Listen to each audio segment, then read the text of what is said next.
सबैलाई र आज विशेष दार्जिलिङ बीजेपीको तत्त्वावधानमा है हामीले पश्चिम बङ्गालको मुख्यमन्त्री सुश्री ममता ब्यानर्जीलाई हामीले एउटा मेमोरेन्डम चिठी पठाएका छौँ दार्जिलिङ टिम मार्फत। विशेष त्यसको पृष्ठभूमि चाहिँ के हो भने केही दिन अघि जुन प्रकारले खरसाङमा मिस ममता ब्यानर्जीले टी गार्डन्समा र सिन्कोना प्लान्टेसनमा बस्ने हाम्रा बासिन्दाहरूलाई उनीहरूले कमाएका उनीहरूको अधीनभित्र रहेको जग्गा जमिनको पर्चापट्टा वितरण गर्नुपर्छ भन्ने विषयमाथि जस्तो उहाँहरूलाई हामीले पर्चापट्टा दियौँ भने हामी कसरी बिजनेस गर्ने भन्ने जुन चाहिँ एउटा दुर्भाग्यपूर्ण एउटा उहाँको वक्तव्य थियो र उहाँको एउटा नीति हामीले त्यसबाट के बुझ्यौँ भनेदेखि कमान र चिया बगान र सिन्कोना प्लान्टेसनमा बसोबास गर्ने बासिन्दाहरूको जमिनको स्वामित्व दिने पक्षमा राज्य सरकार छैन भन्ने बुझ्यौँ, जसको चाहिँ हामी घोर विरोध गर्छौँ। यो एउटा अत्यन्त अन्याय हो र यो अन्यायको विरोधमा है हामी आज भारतीय जनता पार्टी हामी जति पनि दार्जिलिङ तराई डुवर्सका प्लान्टेसनमा बस्ने बासिन्दाहरू छन्, श्रमिकहरू छन्, उनीहरूलाई जमिनको स्वामित्व कमसेकम उनीहरूलाई जुन जग्गा उनीहरूको अधीनमा कमाइएको छ, उनीहरूको अहिले अकुपेसनभित्र छ या नभएकाहरूलाई पनि कुनै व्यवस्था गरेर पनि जमिनको मालिकनामा अधिकार अर्थात् पर्चा पट्टा चाहिँ राइट टु ओन ल्यान्ड यो चाहिँ उहाँहरूलाई उपलब्ध गराएकै हुनुपर्छ भन्ने हाम्रो माग हो। किनभने यो पर्चा पट्टाको अभावमा उनीहरूले धेरै भोक्तामान भोग्नु परिरहेको छ र अन्य जग्गाको नागरिक भारतको नागरिकहरू भन्दा यो बगान चिया बगान र सिन्कोना बगानको बासिन्दाहरूलाई अत्यन्तै पक्षपात भइरहेको छ, अत्यन्तै अन्याय भइरहेको छ। यहाँ संविधानमा लेखिएको समान न्याय भन्ने कुरा यहाँ छँदै छैन। यो जुन अहिले व्यवस्था छ, जुन प्रकारले हाम्रो बासिन्दाहरूलाई श्रमिकहरूलाई ल्यान्डलेस बनाएर राखिएको छ, त्यस दृष्टिकोणबाट यो संविधानको यो राइट टु इक्विटी बराबर र समान न्याय भन्ने जुन चाहिँ एउटा प्रावधान छ त्यसको यहाँ खुल्ला उल्लङ्घन भइरहेको छ। यो जमिनको स्वामित्व नभएको कारणले उनीहरूले सरकारी जति पनि स्किम्सको सुविधाहरू छ जनतालाई दिने ती सबबाट वञ्चित भइरहेको छ। एग्रिकल्चर भन्नुहोस्, हर्टिकल्चर बागवानी भन्नुहोस्, एनिमल हस्बेन्ड्री भन्नुहोस्, फ्लोरिकल्चर भन्नुहोस्, हो कि विभिन्न स्किम्सहरू सरकारले, केन्द्र सरकारले, राज्य सरकारले परिचालन गर्छ। त त्यो सबैबाट हाम्रो कमानको दाजुभाइहरू वञ्चित छन्। यतिसम्म सरकारी आवास योजनाहरू जुन त्यहाँको अब गरिबहरूको निम्ति हुनु पर्थ्यो त्यसबाट पनि वञ्चित छन्। सिन्कोना प्लान्टेसनमा कतिजना बासिन्दाहरूको सरकारी आवास योजना अन्तर्गत घर बनाउनु अत्यन्त अनिवार्य छ, तर त्यो त्यहाँ सम्भव हुन सकेको छैन है। र केही अर्को वैकल्पिक रोजगारको योजना गरौँ, कमानबाट 202 रुपियाँ एक दिनको रोजगारले है अहिलेको बजार भाउ अनुसार 1 केजी तेल बलैले आउँछ, त्यहाँभन्दा बढी अरू केही पनि आउन सक्दैन। यस्तो रोजगारसित हाम्रो कमानको बासिन्दाहरूले जीविका चलाइरहनु परेको छ र अरू आय स्रोत गर्ने, इन्कम जेनेरेट गर्ने, इन्कम अलिकति आयको अरू केही वैकल्पिक उपायहरू गरौँ, खेतीपाती गरौँ, यसमा पनि उनीहरू वञ्चित छन्। बिजनेस बट्टा गरौँ, फाइनान्सियल हेल्प ब्याङ्कहरूले दिँदैन है। ब्याङ्कले फाइनेन्सियल सब्सिडाइज फाइनेन्सहरू कतिवटा परिचालन गर्छ है, नबार्डले गर्छ, अरू कमर्सियल नेसनल ब्याङ्कहरूले गर्छ। तर त्यो लोन स्याङ्सन गराउनमा जमिनको स्वामित्व अथवा पर्चा पट्टा चाहिँ त्यहाँनिर धितो राख्नुपर्ने हुन्छ, त्यो पर्चा पट्टा प्रमाण गर्नुपर्ने हुन्छ।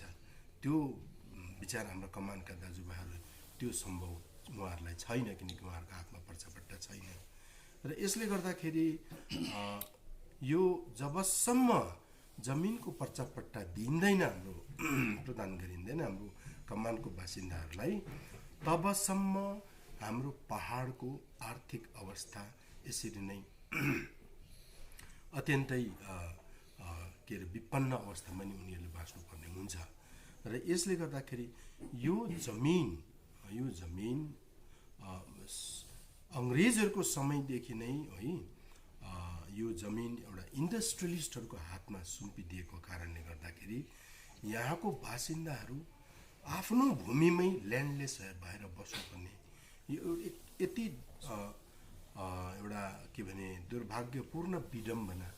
यो भारत स्वाधीन भएर यत्रो वर्ष भइसकेपछि पनि यो जग्गा, यो बगानको हाम्रो बासिन्दाहरूले आफ्नो भूमिको स्वामित्व नपाउनु यो अत्यन्तै दुर्भाग्यपूर्ण कुरा हो। र हामीले जुन प्रकारले कमानको मजदुरहरूले पर्चापट्टाको लागि जुन सङ्घर्ष गरेर आउँदै थियो, अहिलेसम्म आयो है। र अबको सरकारले भारत यो हाम्रो land revenues, land and land reform जस्तो स्टेटको सब्जेक्ट भएको हुनाले राज्य सरकारले यसमाथि है राम्ररी एउटा यसको न्याय गर्नुपर्ने र यसको न्यायको निम्ति माग गरिरहेको हो। तर पनि आज पहाडमा आएर उहाँले खुल्ला रूपले हामीले उहाँलाई बासिन्दाहरूलाई पर्चापट्टा दियौँ भने हामीले बिजनेस व्यापार कसरी गर्ने भन्ने कुरा उहाँले राख्नु हुँदाखेरि यो अत्यन्तै एउटा के भने स्पष्ट रूपमा हामीले बुझ्यौँ कि उहाँ पर्चापट्टा प्रदान गर्ने पक्षमा छैन। र यसकारण हामी दार्जिलिङ भारतीय जनता पार्टीको पक्षबाट हामी बङ्गालको मुख्यमन्त्री सुश्री ममता ब्यानर्जीलाई हामीले अर्जी चढाएका छौँ कि यो जग्गा जमिन है यो यहाँको जनताको बासिन्दाको प्राकृतिक सम्पदा हो। अनि यो भूमिमाथि उनीहरूको नेचरल राइट छ है। र यसो हुनाले उनीहरूलाई यो ल्यान्ड, यो जमिनको स्वामित्वबाट अलग राखिनु भन्ने कुरा उनीहरूको मानव अधिकारलाई असुरक्षित गर्नु। र आज पहाडवासीको मानव अधिकार नै, कमानवासीहरूको राइट टु एक्जिस्टेन्स नै आज खतरामा छ। अनि सरकारले यसको न्याय गर्नुपर्ने, यसमाथि यो समस्याको समाधान गर्नुपर्ने। तर सरकार आज हामी लापरवाही देख्छौँ। यो पक्षमा कुनै प्रकारको गम्भीरता नलिकन बरु उद्योगपतिहरूको पक्षमा उनीहरूले फैसला लिने, डिसिसन लिने हामीले यो नीति देख्यौँ। उद्योगपतिहरू, हामीले चिया उद्योगपतिहरूलाई नि हेऱ्यौँ। र आज धेरै उद्योगपतिहरू छन्, चिया बगान चलाइरहेका छन्। तर त्यो चिया बगानका श्रमिकहरूको जुन दयनीय स्थिति छ त्यो हेरेर पनि है अब उद्योगपतिको आशा र भरोसामा यहाँको जनताहरू अब यहाँको जनतालाई अझै पनि राख्ने हो भने यो सरासर अन्याय हुन्छ। यो भारतीय जनता पार्टी यो कुरामा सहमत बिल्कुलै छैन। यहाँको जनतालाई उनीहरूको न्याय, उनीहरूको आफ्नो भूभागमाथि जहाँ उनीहरूको पिता पुर्खादेखि बसोबासो गरेर आएका छन्, जहाँ उनीहरूको उत्पत्ति हो, जहाँ उनीहरूको संस्कार, सबै संस्कृति विकसित भएको छ, त्यो भूमिमाथि उनीहरूको एउटा प्राकृतिक अधिकारको सम्मान सरकारले गर्नुपर्छ। र आफ्नो कुनै पनि जनताहरू यसरी एउटा जमिन, आफ्नो भूमिमाथि ल्यान्डलेस भएर एउटा के भने निरीह भएर दयनीय अवस्थामा बाँचिरहेको छ। सरकारले न्याय दिनुपर्छ ताकि उनीहरूले एउटा वैकल्पिक रोजगारको बाटोहरू उनीहरूले निकाल्न सकोस् है। एउटा आफ्नो स्वामित्व भन्ने कुरा एउटा उनीहरूले मेन्टेन गर्न सकोस्। एउटा अचल सम्पत्ति जस्तो अरू जग्गाको नागरिकहरूले अचल सम्पत्ति के अरे को मालिक भएर बस्न सक्छ, त्यसरी नै आज हाम्रो कमानको बासिन्दाहरू किन बस्न सक्दैन? जमिनै छैन भने कुन अचल सम्पत्ति चाहिँ हामीले आफ्नो बनाएर राख्न सक्छौँ? आफ्नो बाउकोबाट इनहेरिट पनि गर्न सक्दैनौँ, आफ्नो छोरा नातपनातलाई हामीले के अरे त्यो अधिकार मालिकनामा अधिकार हामी दिन पनि सक्दैनौँ। आफ्नो जमिन मेरो हो भनेर कुनै क्लेमै लाग्दैन, आफैले कमाएको जमिन पनि आफ्नै भूमिमाथि।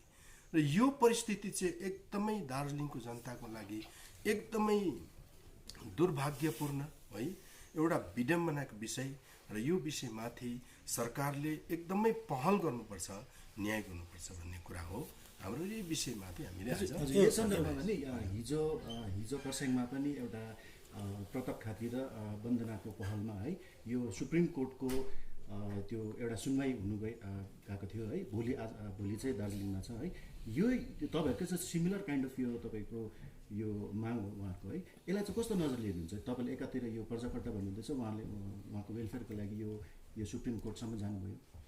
यो अब जुन अब उहाँहरूले गर्नुहुँदैछ, अब कानुनी हिसाबले उहाँहरूले गर्नुहुँदैछ हो कि, तर अब त्यो राम्रो विषय हो, त्यसलाई सबैले हामी पनि त्यसको स्वागत गर्छौँ। तर हाम्रो विषय के हो भने यो निर्णय र यसको विषयमाथि ठोस डिसिसन लिनुपर्छ सत्तामा बसेको है सरकारले। यसकारण हामी सोझो सरकारसँग सम्पर्क गर्न चाहन्छौँ, हामी सोझो सरकारसँग हामी बातचित गर्न चाहन्छौँ कि सरकारलाई हामी अपिल गर्न चाहन्छौँ र सरकारकोबाट के प्रतिक्रिया हुन्छ त्यो हामी जान्न चाहन्छौँ। एकातिर तपाईँले माग गर्नुहुँदैछ है यो प्रजापट्टाको, तर फेरि तपाईँले स्वयं भन्नुहुँदैछ उहाँले दिनु पक्षमा छैन भनेर है। त यो भेन चाहिँ अब यो तपाईँको मुहिम अब यो सक्सेसफुल होला होइन? यो यस्तो हो भाइ, जब माग्नेले निरीहहरूले बोल्न सकेन अनि दिनेले दिन चाहँदैन भनेर के अरे नपाउने कुरो होइन नि त है। सरकारले हुनसक्छ, हाम्रो विचार हो, सरकारले यो समस्यामाथि सरकारले राम्ररी अध्ययन गरेको छैन कि है। यहाँको जनताको अवस्था र व्यवस्था कस्तो छ त्यसमाथि सरकारले अध्ययन गरेको छैन कि, या यहाँको नागरिकहरूको नेचरल राइट के हो होइन, यहाँको नागरिक र अर्को ठाउँको नागरिकमा के भिन्नता छ, कसरी यहाँको नागरिकहरू अरू बाहिरको नागरिकहरूभन्दा वञ्चित छन् भन्ने कुरा सरकारले थाहा गरेको छैन कि, या यहाँ नागरिकको अधिकारलाई सरकारले जबरजस्ती मिचेर राख्न चाहन्छ कि, यो कुरा चाहिँ स्पष्ट रूपमा हामी सरकारको पक्षबाट जान्न चाहन्छौँ। दाजु अर्को कुरो के हो भन्दाखेरि मुख्यमन्त्रीको जो स्टेटमेन्ट जो थियो त्यो स्टेटमेन्टमाथि तपाईँले दिनु प्रतिक्रिया गर्नु यति विलम्ब किन भयो? करिबन महिना दिनपछि आज तपाईँले यसको प्रतिक्रिया जारी गर्नुहुँदैछ, पत्रचार गर्ने काम गर्नुहुँदैछ, यो विलम्ब किन भयो? यस्तो हो भाइ, पर्चापट्टाको मुद्दा उठेको पहिलेदेखि नै हो। हजुर। अनि यहाँको हामीले पनि यो पर्चापट्टाको मुद्दालाई हामीले मेनिफेस्टोमा राखेका थियौँ है। अनि यहाँको पोलिटिकल पार्टीहरूले पनि उहाँहरूले पनि त्यो आफ्नो मेनिफेस्टोमा राखेको थियो र उहाँहरूकै अगाडि मुख्यमन्त्रीले त्यसो भन्दा है उहाँहरूकोबाट केही प्रतिक्रिया आउँछ कि, किनभने सामञ्जस्यता चाहिँ राज्य सरकारसित उहाँहरूको राम्रो छ, बुझ्नुभयो? त्यसले गर्दा जोसित सामञ्जस्यता राम्रो छ उस आखिरमा जनताको, पहाडको जनताको हित हुनुपर्ने कुरा हो। र हामीले त्यो कुरा उठाएर हामीले माइल खुट्टी, हामीले के अरे माइलेज लिने कुरा भन्ने हाम्रो होइन। हाम्रो भनाइ हो जोसित सामञ्जस्य हुन्छ भए पनि पोलिटिकल अपोजिसन पार्टीहरूको सामञ्जस्यता भएकोले गर्दा उनीहरूले कुरा उठाइदिए चाहिँ अझै राम्रो हुने थियो भन्ने कुरा हाम्रो हो, ताकि यहाँको जनताको जसरी भए पनि समस्या समाधान होस्। उहाँहरूको कुरा उहाँहरूले अपिल गरेर, उहाँहरूले प्रोटेस्ट गरेर, उहाँले सम्झाइ बुझाइ गरेर यदि राज्य सरकार मानिदियो भने त समस्या समाधान भइगयो नि। हामीलाई पोलिटिकल फाइदा लिनु केही छैन, हाम्रो यहाँको कमानवासीहरूको हितको काम हुनुपर्छ, त्यति मात्रै। तर आजसम्म पनि यो कुरा उठेन है। त्यसो हुँदाखेरि चाहिँ हाम्रो सबभन्दा पहिला हाम्रो एमएलए विधायक है, हाम्रो बिपी बजगाईज्यूले यो कुरा सदनमा उठाउनु भयो है।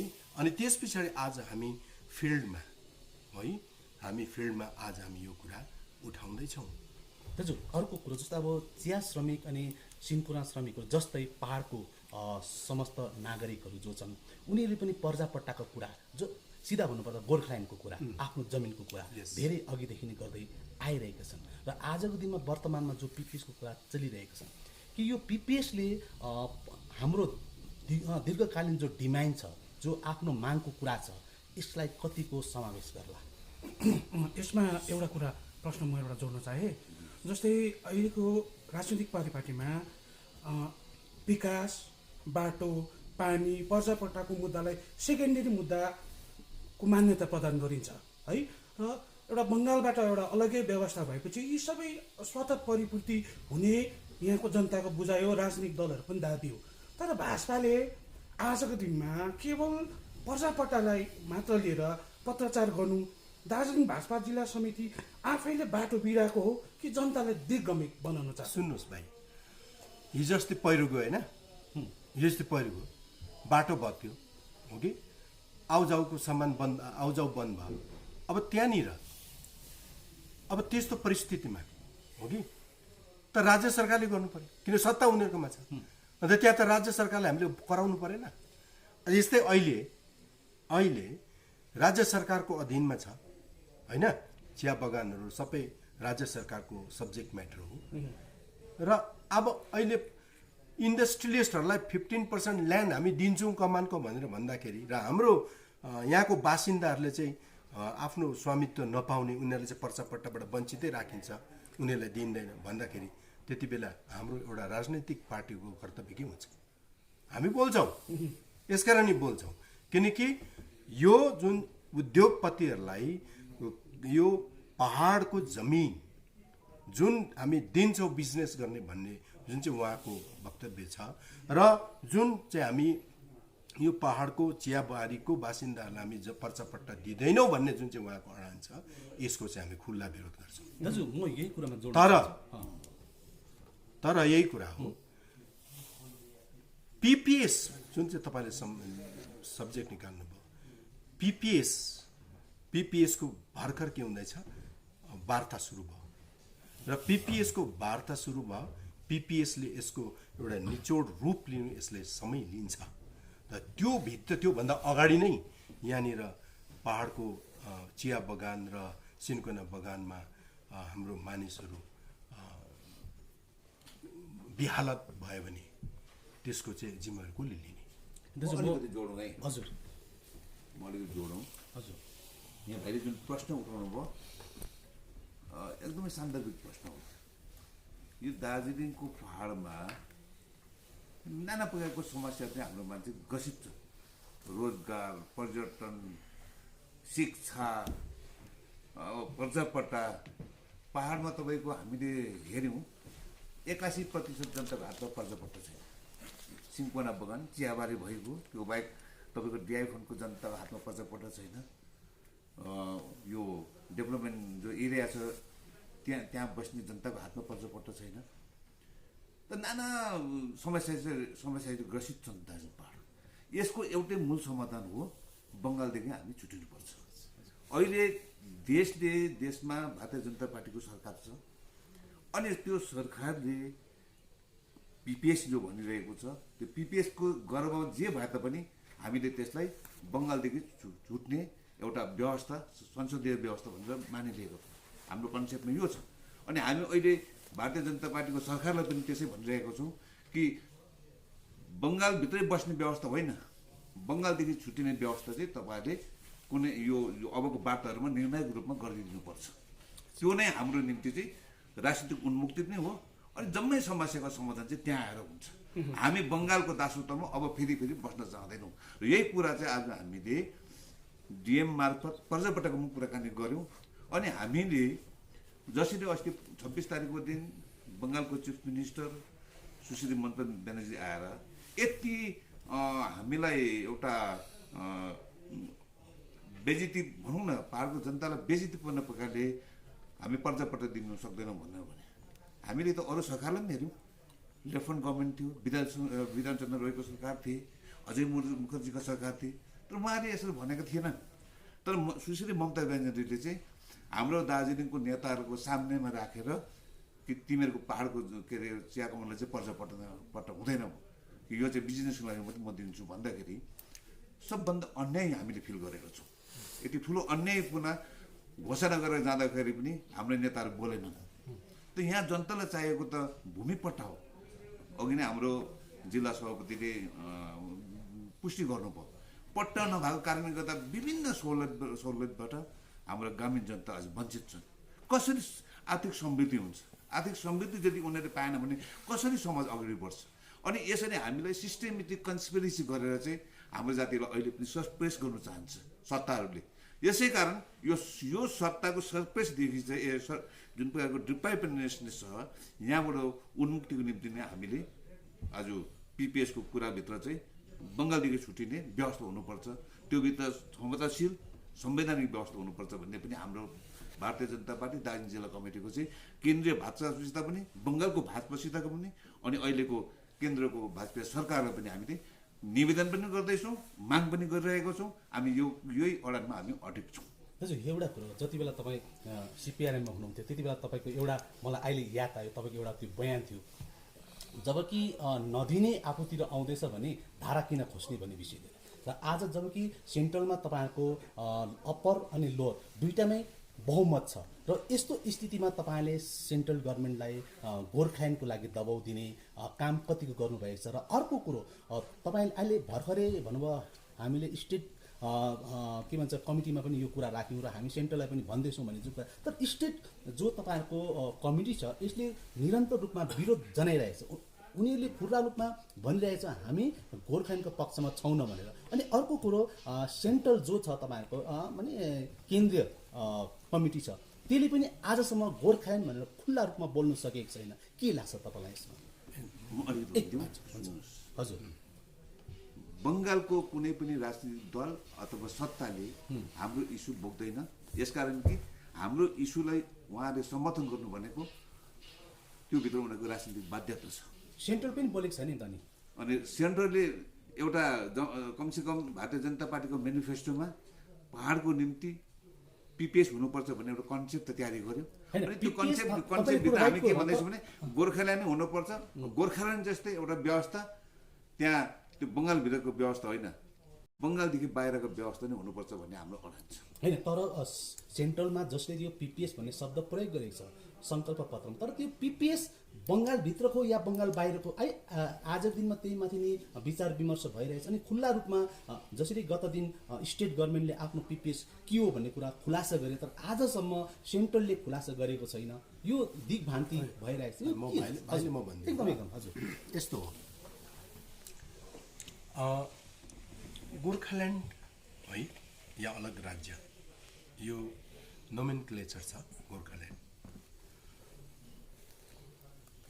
वास्तवमा चाहिँ चाहिएको चाहिँ यहाँको जनतालाई चाहिँ अलग राज्य अथवा बङ्गालदेखि बाहिरको विषयवस्तु, बङ्गालदेखि बाहिरको व्यवस्था जहाँ हाम्रो संवैधानिक सुरक्षा हुन्छ, हो कि जहाँ हामीलाई संवैधानिक न्याय मिल्छ अनि हाम्रो अस्मिता हामीले सुरक्षित पाउँछौँ, हो कि जहाँ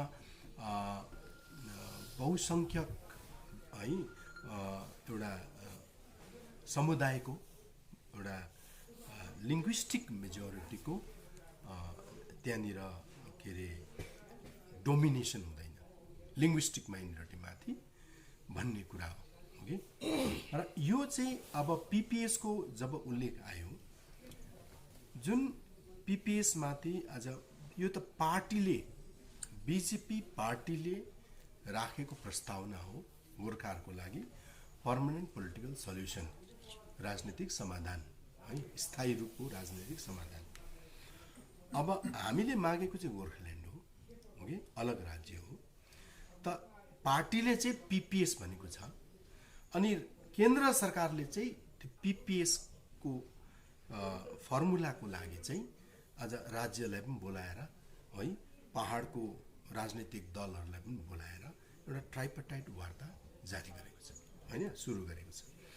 र त्यसबाट मतलब अब केन्द्र सरकार जसले एउटा राज्य सरकार अनि सम्बन्धित जुन एउटा कम्युनिटी, जुन एउटा जाति छ जसले माग गर्दैछ, जसको गुनासो छ, उसलाई बोलाएर एउटा टेबलमा बसेर बातचित गर्ने अनि समस्याको समाधान खोजी निकाल्ने एउटा यो गर्दैछ, एउटा पहल गर्दैछ।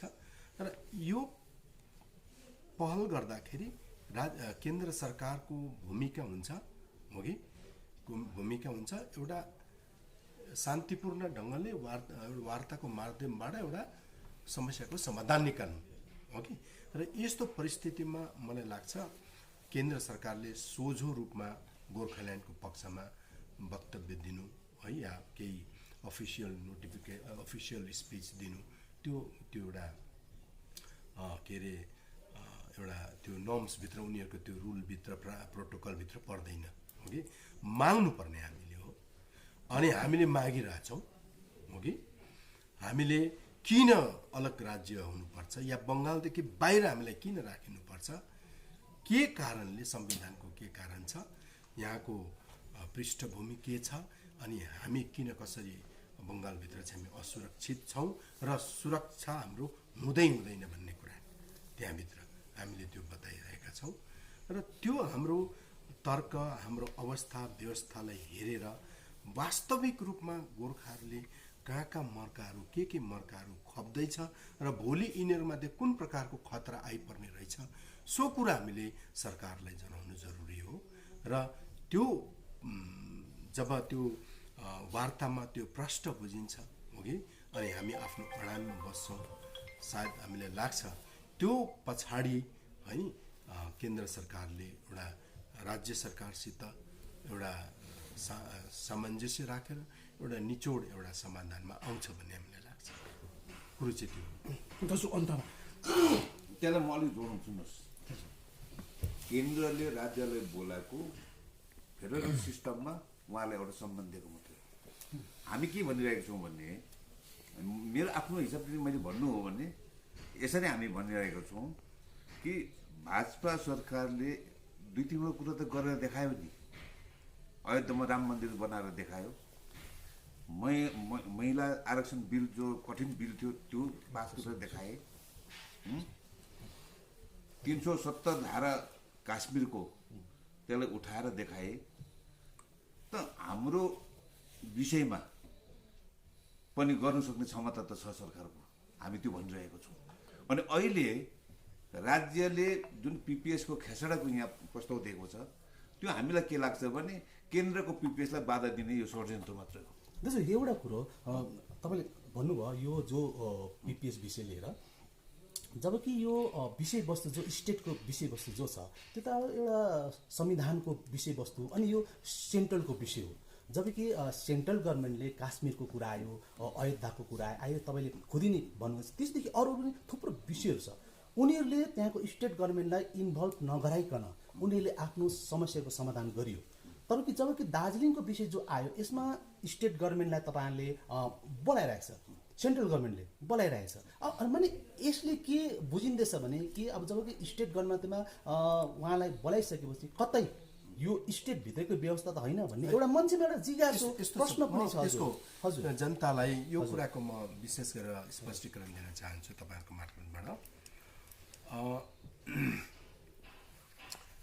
जुन कश्मीरको 370 को विषय उठ्यो, अब त्यो विषयमा के हो भने जति बेला 370 त रेडी थियो, तर सदनमा, दुईटै सदनमा बहुमत नभएको हुनाले हो कि अप्ठ्यारो थियो। तर बाई द टाइम जब उठायो त्यति बेला कश्मीरमा चाहिँ प्रेसिडेन्सियल रुल थियो। प्रेसिडेन्सियल रुल भएकोले गर्दा त्यहाँ डेमोक्रेटिकली इलेक्टेड गभर्मेन्ट थिएन। त्यसो हुँदाखेरि प्रेसिडेन्सियल रुल्सले त्यो प्रावधानभित्र केन्द्रले त्यो विषयमा युनिल्याटरल डिसिजन लियो। बिल प्रस्ताव कमसेकम लोकसभा र राज्यसभामा बिल त राख्यो अनि त्यहाँ त पास हुने नै भइगयो। यदि त्यहाँ रोकिएको भए सायद नहुने पनि थियो होला।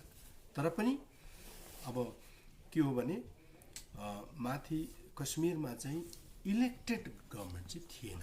अब युपीमा त तिम्रो बिजेपीकै सरकार छ हो कि, त्यसले गर्दा त्यहाँ समस्या भएन। अब हाम्रो परिप्रेक्ष्यमा हेर्न भने चाहिँ हाम्रो चाहिँ बङ्गालमा डेमोक्रेटिकली इलेक्टेड गभर्मेन्ट छ र जहाँ यस्तो अवस्था आउँछ त्यहाँनिर केन्द्र सरकारले है सिधा युनिल्याटरल डिसिसन लिनु त्यो असंवैधानिक हुन्छ। त्यसले गर्दाखेरि संवैधानिक प्रक्रियाबाट स्टेटलाई पनि त्यसमा के अरे बोलाउनु, वार्तामा बोलाउनु अनि स्टेटको राज्य सरकारको ओपिनियन उनीहरूको तर्क पनि के छ त्यो सुन्नु, त्यो एउटा डेमोक्रेटिक विषयवस्तु हो संविधान अन्तर्गत। यदि अब यो प्रकारले हामीलाई अन्याय भएको हाम्रो ऐतिहासिक पृष्ठभूमि हो कि हामी बङ्गालको थिएनौँ, बङ्गालको कानुन हामीलाई यहाँनिर थोप्नुलाई एब्जर्भ एरिया एक्ट पास गरेर बङ्गालसित हामीलाई मिलाएर राख्नु हो कि, यो त एउटा दृष्टान्तहरू छ नि त, यो त फ्याक्टहरू छ नि त होइन। अनि त्यसले गर्दाखेरि हाम्रो क्लेम, हाम्रो तर्कहरू हो कि, हाम्रो तर्कहरू, हाम्रो माग एकदमै तर्कसङ्गत अनि संविधानगत हो कि छ। सँगसँगै हाम्रो ऐतिहासिक पृष्ठभूमि हेर्ने हो भने यहाँ बहुभाषिक या लिङ्ग्विस्टिक एउटा भाषिक मेजोरिटीको सरकार जो बङ्गालमा छ उसले हामी गोर्खाहरूलाई सुरक्षा नदिएको हो कि हामीलाई धेरै के अरे हाम्रो अधिकारहरू वञ्चित राखेको लछेप्रै के तथ्यहरू छ र त्यसले गर्दाखेरि हामी आशा गर्छौँ कि हाम्रो विश्वास पनि छ कि हाम्रो अवस्था र व्यवस्था जुन प्रकारले आज केन्द्र सरकारले यसमाथि राम्ररी अवलोकन गर्दैछ हो कि, अनि राज्य सरकारको पक्षबाट कस्तो तर्कहरू आउँछ हो कि, साँच्चै नै राज्य सरकारको तर्कहरू चाहिँ गोर्खाहरूले को जुन चाहिँ एउटा न्याय, जुन चाहिँ एउटा लेजिटिमेट एउटा के अरे हाम्रो माग है सम्बन्धी हाम्रो जुन चाहिँ न्यायसङ्गत कुराहरू छ त्यो न्यायसङ्गत मागलाई दबाउने, त्यसलाई पनि अझै असंवैधानिक र गैर कानुनी ढङ्गले अझै थिचोमिचो गरेर हामीले यतिकै रूपमा राख्ने उनीहरूको तर्कहरू, उनीहरूको अप्रोच, उनीहरूको आर्गुमेन्टहरू छ भने अवश्य नै पनि है केन्द्र सरकारले एउटा न्यायपूर्ण डिसिजन लिएर गोर्खाहरूलाई न्याय दिन्छ भन्ने हामी विश्वास छ। त्यसो अन्तमा यी पर्जापट्टालाई छोड्न चाहे है, यो राज्य सरकारले 2019 सालमा कानुन पास गरेर 15% भूभाग चिया उद्योगपतिहरूले पर्यटन उद्योगको रूपमा त्यो उनीहरूले चलाउन सक्छन् भन्ने अधिनियम पास गरेको 3 वर्षपछि भाजपाले त्यसलाई आधार बनाएर आज पर्जापट्टाको कुरा गर्दैछ। तर गत 12 अक्टोबरको त्रिपक्षीय वार्ताको गृह मन्त्रालयको रिपोर्टलाई हेरेर 1 महिना भित्र वार्ता हुने भन्ने कुरामा चाहिँ भाजपा जिल्ला समितिले त्यो कुरामाथि कानमा तेल हालेर बसेको आरोप छ। र यस्तो स्थितिबीच अहिले सिडिएस बिपिन रावतको निधनपछि त्यो वार्ता अझै पछि धक्कलिएर जानेछ। यो बिचमा तपाईँको भूमिका, तपाईँको काम कुरो एकातिर कुम्रुबेकी ठिमीतिर भन्ने एउटा बुझिन्छ, यसमा अलिकति तपाईँ यस्तो छ। हेर्नुहोस्, पर्जापट्टाको कुरा निकाल्ने हामीले अब टुरिज्मको कुरा निकाल्नुमा तपाईँले टुरिज्म कसले टुरिज्म गर्ने? टुरिज्म त कर्पोरेटहरूले गर्दैछ, निश्चय पनि कर्पोरेटहरूले 3 वर्ष अघिको मलाई हेर्नुहोस्, यही मकैबारी टी स्टेटमा आज अम्बुजाले 5 स्टार होटल खोलेको छ होइन, त्यो एउटा दृष्टान्त छ। त्यसले त्यहाँको बासिन्दाहरूमाथि कति असर पारेको छ। आज त्यहाँनिर चिया बगानको जति रोज छ त्यही रोजमा नै त्यहाँभित्र होटलमा पनि काम गर्नुपर्ने अवस्था, बाध्यता त्यहाँको जनतालाई छ। त भनेपछि हाम्रो भनाइ हो यो स्वामित्व देऊ। आज टी गार्डनको श्रमिकहरूले आज आफ्नो घरमा उनीहरूले होमस्टे राख्न सकोस् न। जब ग्रास रुटको जनताहरूको इकोनोमिक अपलिफ्टमेन्ट हुन्छ भने पो त्यो चाहिँ रियल अपलिफ्टमेन्ट हो त। तपाईँको कुरा निश्चय पनि युक्तिसङ्गत छ, होइन होइन, युक्तिसङ्गत मात्रै होइन, यो हुनै पर्छ। हेर्नुहोस्, ठिकै छ। तर 12 अक्टोबर होइन, भाइले जुन भन्नुभयो म त्यसलाई अलिकति पुष्टि गरौँ। सुश्री ममता ब्यानर्जी पश्चिम बङ्गालको चिफ मिनिस्टरले गत 26 अक्टोबरको दिन जुन प्रकारले भन्नुभयो, त्यसलाई किन तपाईँले यत्रो दिनपछि आएर रियाक्सन गर्नुहुँदैछ भन्ने तपाईँको प्रश्न हो। हामीले हाम्रो होमवर्क गर्दै थियौँ। उहाँले जुन भन्नुभयो, हामीले हाम्रो जनप्रतिनिधि मार्फत खरसाङको एमएलएले तपाईँले विधानसभामा उठाउनुपर्छ, उहाँले उठाउनु भयो। हामी लोकसभाका सांसद हाम्रो राजु विष्टजीले भन्यौँ, उहाँलाई हामी धन्यवाद दिन्छौँ। उहाँले लोकसभामा उठाउनु भयो कि चियाबारीको जनताको पर्जापट्टा चाहिँ अब यदि राज्य सरकारले दिँदैन भने त्यसलाई केन्द्रीय कानुन बनाएर चाहिँ पर्जापट्टा जनतालाई दिनुपर्छ भनेर हामी उहाँलाई स्यालुट गर्छौँ। यदि राज्य सरकार सकारात्मक यदि छ भने केन्द्रले दिएको त्यो कुनै पनि नीति र परिकल्पना जनताको हितमा अब पास गरेर दिनु जरुरी छ। त्यही बारेमा हामी अहिले काम गरेर जाँदैछौँ। यसपल्ट फेरि हामी सुश्री ममता ब्यानर्जी चिफ मिनिस्टरलाई दार्जिलिङको डिएम मार्फत हाम्रो मेमोरेन्डम आज हामीले चढाएको छौँ प्रतिनिधि भएर कि हामीलाई पर्जापट्टा चाहियो कि त्यो कुन कारणले चाहियो भन्ने कुरा हाम्रो प्रेसिडेन्टले अहिले पुष्टि गर्नुभयो। त्यही त 26 अक्टोबरको सिएमको स्टेटमेन्टलाई लिएर तपाईँहरूले पर्जापट्टा खोजिदिने, तर 12 तारिक अक्टोबरको वार्तापछि गृह मन्त्रालयले जारी गरेको नोटिङको आधारमा 1 महिनापछिको वार्ता चाहिँ तपाईँहरूले नखोज्ने। होइन, हेर्नुहोस्, 1 महिना उहाँले भनेको दिवाली पछाडि भनेको यो अक्टोबर नोभेम्बरभित्र। नोभेम्बरभित्र। अब केही कारणवश है यसलाई अब अलिकति ढिलो हुँदैछ, तर अब हामीले भनिरहेछौँ बार बार है, पार्टीको मार्फतबाट, सङ्गठनको मार्फतबाट, सांसदै हिजो अस्ति भर्खरै पनि हाम्रा एमपी है उहाँले जेपी नड्डाज्यूसित र जेपी नड्डाज्यूसित बसेर कुराकानी गर्नुभयो।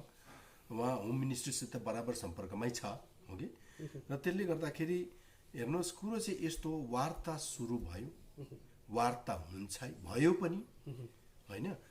अब त्यो वार्तालाई अर्को वार्ता पनि हुन्छै हुन्छ, किनकि वार्ता सिरियली जान्छ, हुन्छै हुन्छ। हेर्नुहोस्, तर यहाँ अलिकति ढिलो छिटो भयो, तर यो ढिलोको मतलब चाहिँ यो होइन कि वार्ता हुँदैन भन्ने कुरो होइन नि। यो अब केन्द्र सरकारले एउटा पहल सुरु गरेपछि केन्द्र सरकार हो होइन, यो पहल त हुन्छ नि, भएन भने यो त खेलाची भयो। यो ढिलो प्रक्रिया बीच जिटिए चुनाव भयो भनी घोषणा गरिए, भाजपा जिल्ला समितिको भूमिका चाहिँ के रहन्छ? हेर्नुहोस्, जिटिए चुनाव यो सम्भव छैन, हो कि, किनभने 17देखि यो जिटिए यसरी नै अचल भएर बसेको हो कि। अनि यो राज्य सरकारलाई पनि थाहा छ कि पहाडको जनता जिटिएको पक्षमा छैन, बहुमत पहाडमा बिजेपीको छ। अनि बिजेपीको बहुमत हुँदाहुँदै हो कि अल्पमतको यहाँनिर जनता अल्पमतले केही व्यक्तिहरूले है चौकीमा बसेर पैसा कमा, विकासको नाममा पैसा कमाइहालौँ भन्नेहरूको सुझावमा जिटिए चुनाव गरिहाल्छ भन्ने मलाई यस्तो लाग्दैन। दाजु, मेरो अन्तिम क्वेसन यो, जस्तै प्रकार आजको दिनमा यो वार्ता विलम्ब भइरहेको छ, कतै यो विलम्ब 24को लागि त होइन? अवश्य पनि होइन, अवश्य पनि होइन। हुन्छ, केही तपाईँको भारत सरकारको गृह मन्त्रालयको केही विशेष उहाँहरूको व्यस्तता हुनसक्छ, तर गोर्खाहरूको समस्याको समाधानको त्रिपक्षीय वार्ता बङ्गाल सरकार अनि पहाडको पोलिटिकल पार्टी अनि भारत सरकारले जुन पहल सुरु गरेको छ त्यसको रेकर्ड छ, अनि त्यसको सिलसिला अवश्य भारत सरकारले जारी गर्नेछ।